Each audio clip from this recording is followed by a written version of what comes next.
Good morning, everyone. It's Shiloh and Jonathan. We're here at Heartwood, where we live in Napa, California, and we're having cafe. And we thought we would share our cafe time with you. And so, cafe for us has to do with exploring ideas and having yummy cups of coffee. And so, here we are. This is what we've been working on today. And we are exploring the idea of how energy moves from thought of the artist, and all these amazing things happen. So we're calling it artist as synthesizer, the cyclical nature of the equal sign with the body as the conduit. So this is the thought. So the artist has the thought, there's inquiry in their heart. Notice they have a cup of tea or coffee for tea with the muse. Choices begin to reveal themselves, like what medium should I use? Am I going to paint? Am I going to write? Am I going to shape clay? So these ideas start to travel across the equal sign as they start to become conscious in the mind of the creator who is going to create form. All of this is tracked in Da Vinci's concept of the imprensiva, the senso commune.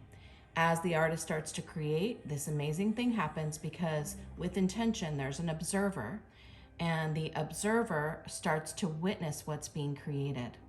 And there's also the element of the sun as the light. And so we actually see a nature of energy becoming matter. But here's the amazing thing.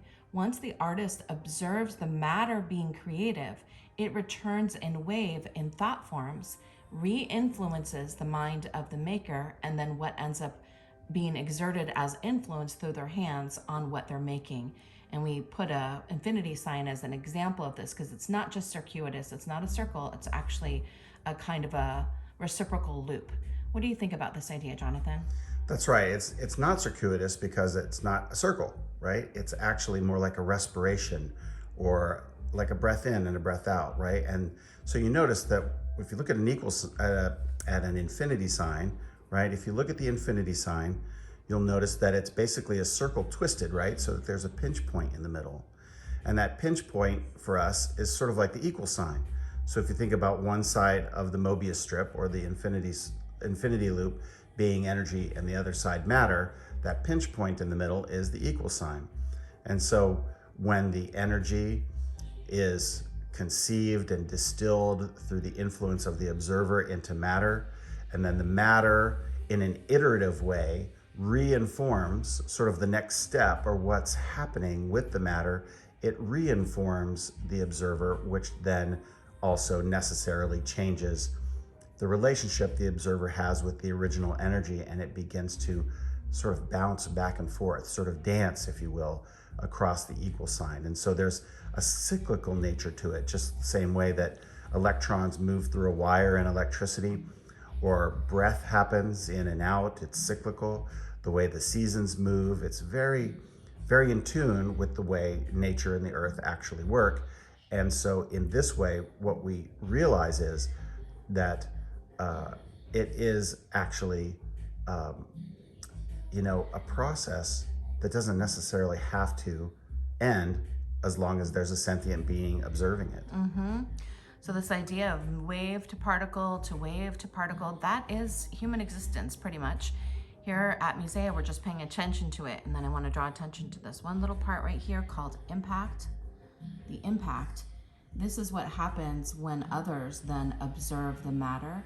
This impact of the matter actually goes out when it gets shared as art to the greater world and the community. So all these little dots represent the impact that whatever gets created has in a greater framework, but it also impacts the consciousness of the artist. That's right. And so we know that all matter is made of particles that vibrate, and that vibration has a resonance.